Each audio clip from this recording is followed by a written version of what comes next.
So we're going to talk about waves and, what are waves? And, well, waves is energy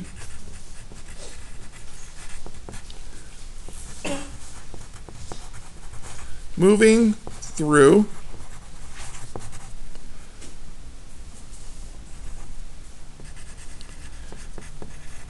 a material medium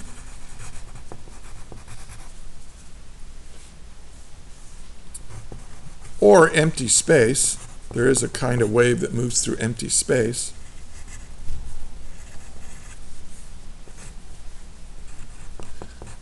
With no net transport of matter. No net transport of matter. That just means, hey, I'm not moving matter from one place to another. Everything ends up where it started. Now, there are lots of different kinds of waves, and we're going to classify them. I'm going to classify them in two major categories. One are mechanical waves, and the other are electromagnetic waves. Now, mechanical waves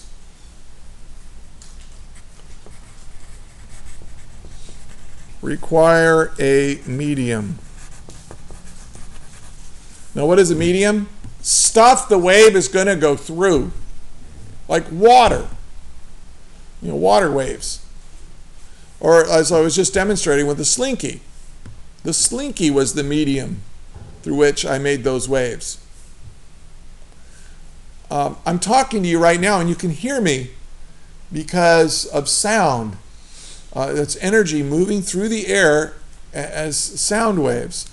So, here are some examples of mechanical waves. Water waves. Seismic waves, that's from like an earthquake. They just had an earthquake, I think, down South America. Seismic waves. We use the slinky to make waves. So slinky waves, I guess, or a rope or something. Sound requires a medium to go through. And by the way, sound travels very well through water and solids. I mean, when you knock on the door, and you can hear somebody knocking on the door, it was a sound wave that traveled through the door and then hit the air and traveled through the air. By the way, sound travels much better. The denser the material, the better sound travels through it. Like whales communicate through sound in water, and it travels much better in water than it does in air. In fact, one of the problems for whales right now is humans are so stinking noisy. I mean, whales used to be able to communicate from one ocean to another. They could hear each other's songs, hundreds and hundreds of miles away. But our ships make so much noise now that the poor whales, they just live in this whole bunch of noise, and it's humans creating a lot of noise in the ocean. Okay, so now electromagnetic waves are pure energy.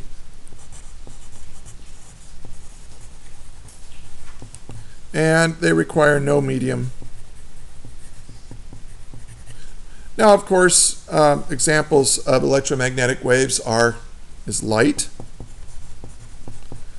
If you can see me now, it's because little packets of wave-like particles of energy called photons are,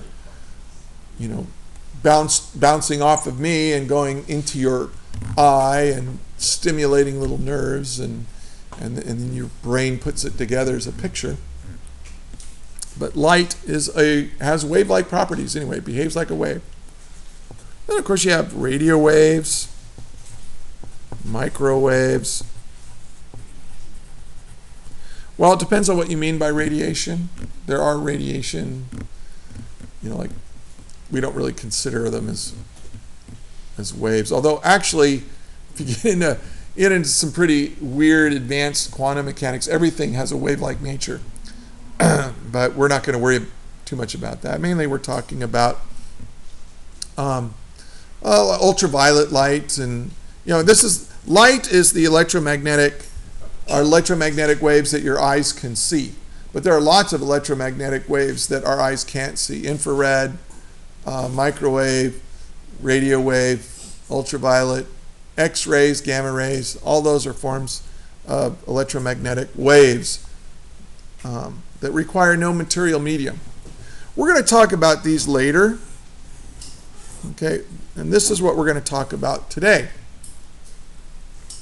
Okay, well, I've got two types of mechanical waves we're going to talk about today. There are other kinds, but these are the two major groups.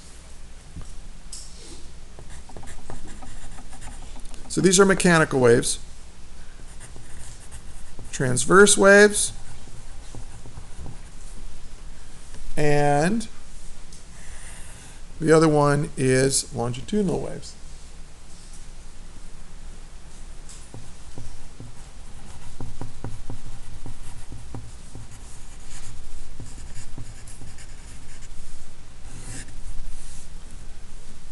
Now, a transverse wave is what I was, when I had the slinky, and I'll just draw it as a rope. It's a lot easier. Imagine two people are holding on to a rope on the floor, and then one person starts to disturb or move the rope back and forth like this. So let's take this, and you kind of go up and down and back up again.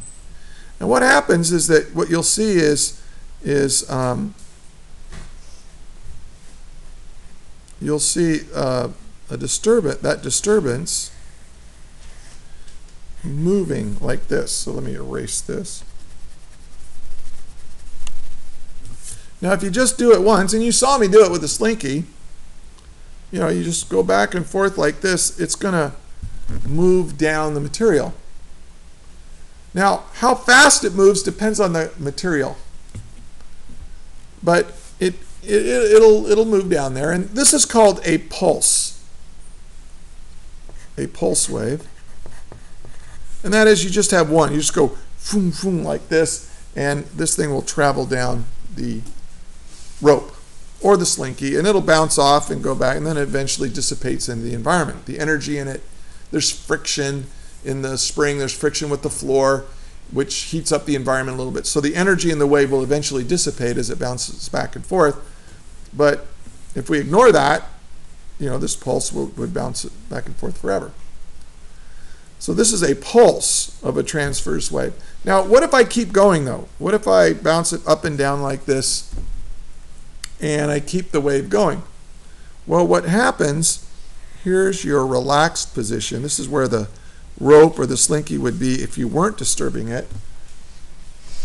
And you're going to go up and down like this. Well, what happens is that you create something that kind of looks like a sine wave. Doesn't have to be a sine wave, but it kind of looks like one. And it vibrates back and forth like that. Is Mr. Lake? Yes. Yeah. Riley, it's for you.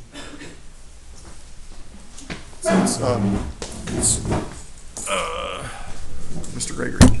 Okay, so this is bouncing back and forth like this, and it's moving with a certain velocity. But this wave has certain properties that we're going to talk about. It's got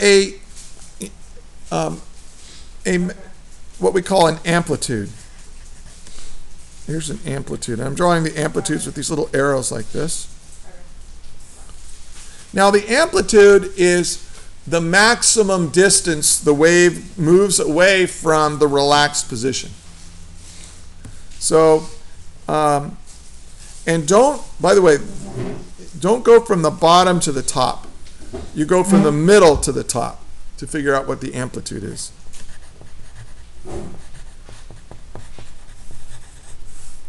And it would be measured in centimeters or meters or whatever.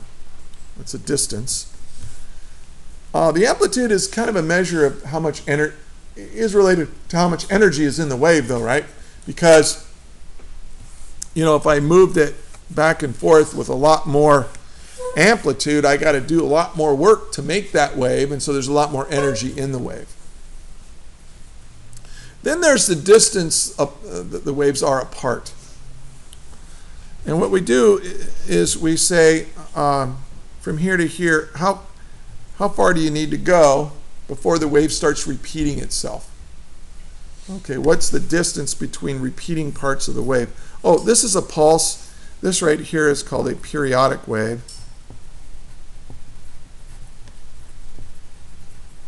Oops, periodic wave.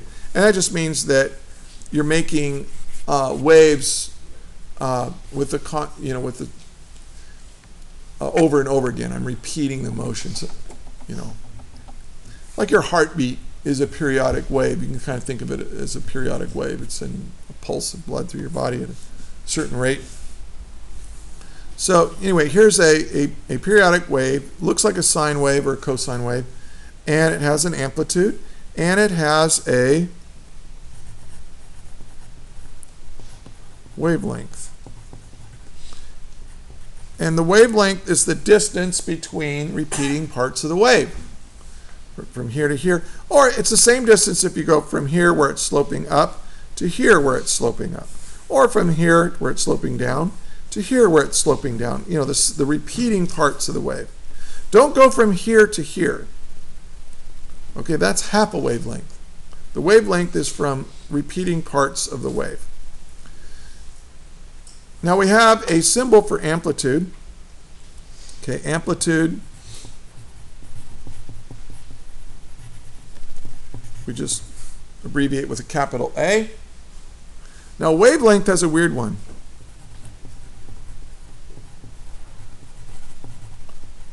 Wavelength is, we use a Greek letter to stand for wavelength.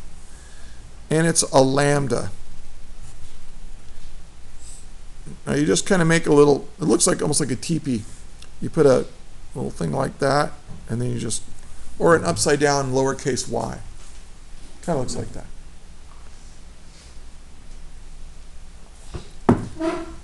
Okay, so wavelength, an amplitude, and in a transverse wave, you disturb the material perpendicular to the direction of the velocity of the wave in the material. Pretty easy. Oh, sometimes they call this the peak, and this bottom part is the trough. Sometimes you'll see that. Wait, peak is just K, right? Why can't? What?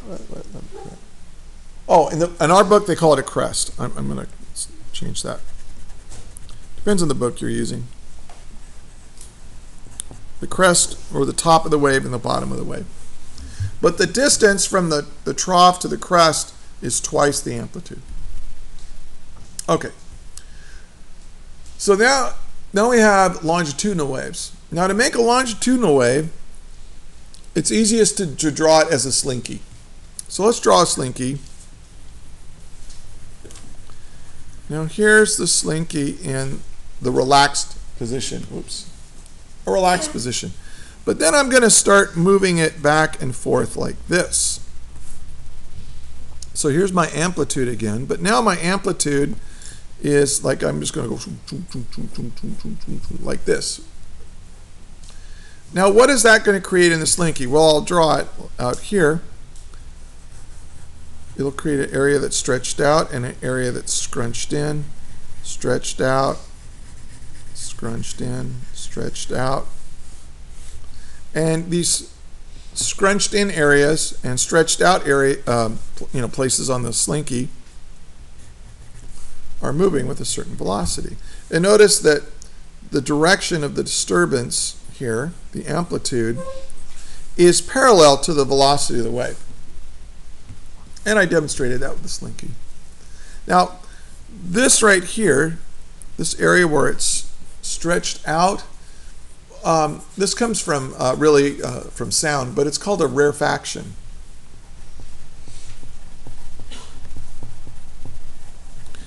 It's where it's been rarefied, or it's the material has been pulled apart. So they call that a rarefaction. Here's where the material has been stretched or scrunched in, and we call that a compression.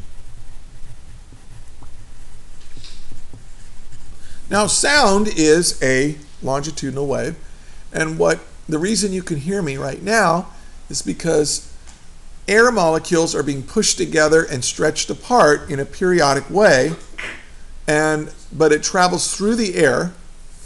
Now, it's the energy that's traveling through the air. It's not like there's wind coming into your ear. It's not, a net flow of air that's flowing into your head that allows you to hear my voice right now. That would be kind of weird. No, it's air molecules moving back and forth like this, but bumping into each other with compressions and rarefactions, stretching apart the air and compressing the air. And that hits your eardrums, and those little changes in air pressure actually physically does work on your eardrums. It moves your eardrums back and forth a little tiny bit. And there's these little bones that connect those motions to a little snail-like looking organ in your head, okay, called the cochlea. And there's fluid in there, and there's little hairs that stick into that fluid, and the fluid just, tickles those little hairs, and they're connected to nerve endings, and those called the auditory nerve. They get bundled together, and auditory nerve goes to your brain, and you interpret it as my voice or as music or whatever you're hearing. And it's a miracle that it works. Or an iracle. No, just, sorry. It's amazing. And, if I was going to study medicine, I think I'd want to be an ear, nose, and throat doctor. It sounds kind of gross, but it's fascinating. That's that whole part of our head. The ear, the nose, it's all connected and amazing stuff. But anyway, sound is a longitudinal wave, and this is the way it works. Now, of course, here's our wavelength again. Goes from here to here. And so the only real difference between a longitudinal wave and a transverse wave is how you disturb the material. Here you disturb the material by moving it perpendicular to the direction of the wave motion. And here with longitudinal waves you move it back and forth parallel to the direction of wave motion. And you get material that's stretched out, or you get over here you get a trough. And here you have area that's squished in, high pressure air or high pressure slinky, and or equivalent, you can think of it as being the crest of a transverse wave. But they both have a wavelength. Okay, now they also have some other things that are in common. And I'm going to use transverse waves to illustrate this, but it works the same for longitudinal waves. And that is, here's my material that I'm disturbing, and it's going like that, and the waves are traveling through the material like that. It's got an amplitude and a wavelength, but it also has, it takes time to make a wave. And the time to make one complete wave is called the period. Okay? And we use a capital T to represent it. And we've talked about period before when we were talking about orbits, the time to complete one orbit. We also talked about pendulums, and the period was the time it took to complete one swing back and forth. And here, it's the same idea. It's the time it takes to go up and down and back again. One complete wave. Now, a lot of students will get confused and they'll think from here to here, the time it takes to go from here to here is one period. No, that's half a period. You want the time it takes to go up and down and back up again. Okay, the time it took to make that wave. Okay. And this allows us to write now an equation for the velocity of a wave. Think about the wavelength here is from here to here. But in one period, in the time it takes to make one complete wave, this wave is going to move this far to make room for the next one. I mean, right? So the velocity of the wave is going to be equal to the distance it travels. Well, what is velocity? Velocity is delta x over delta t, right? My displacement over time. But it goes one complete wavelength, delta x is one complete wavelength, in the time it takes to make one wave. So this gives me an equation for the velocity of all waves. The velocity of the wave is equal to the wavelength divided by the period. Now, for this equation to make sense, you have to know what all the symbols mean. Velocity, wavelength, the length to make one complete wave, and this is the period. The period is the time it took to make that wave. So this is the distance it'll travel to make one wave, and the time to make one wave, and that's the speed of the wave. Now there is one other thing that we talk often about, and that is it's related to the period. Okay, the period is equal to the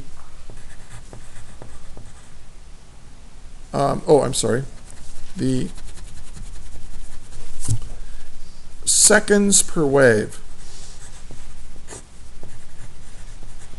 That is how much time it took in seconds to make one wave. Now, the number of waves, that's just a counting number, right? I mean, it's one. It doesn't really have a unit associated with it. So the period is just in seconds. But you can kind of think of it as being seconds per wave. But then, there's a measure of how many waves do you make every second? Waves per second. And this is a word that you've heard of. Okay. If you reciprocate this, okay, this is equal to the period. If you take 1 over the period, what is that? That's the number of waves you make every second, and that has a name. The number of waves, the number of complete waves you make per second, or per unit time, but we're going to use seconds, has a name. Anybody know what it is? Frequency. Yeah, it's frequency. Now, waves per second, this is so important that we have a name for a wave per second. It's measured in hertz, named after a physicist. And we abbreviate that with a Hz for hertz. Now, you've seen this, hertz, used in everyday life. Like the radio, right? Radio, well, my favorite station, 95.7, the Fox, classical rock, okay, classic rock. Usually if I'm going to listen to popular, I never really grew out of, I never moved on, So I'm still listening to, music from the late 70s and so on. So that's what the kind of music they play. Well, 95.7 megahertz, million hertz. So now this is an electromagnetic wave. It's not a mechanical wave, but it's wiggling the electromagnetic spectrum 95.7 million times every second. That's what that means. So just for your information. Okay, now this allows me then to rewrite this. We said that the velocity of a wave is equal to the distance one wave travels, which is its wavelength, over the period. Well, think of this as wavelength times 1 over the period, right?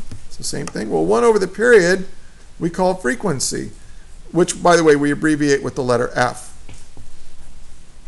So we have velocity equals 1 over the period, which we're going to call the frequency, times the wavelength. Usually we put it in this order for no particular good reason. Now, this unit has very few equations, or this part of it on waves. This is about it.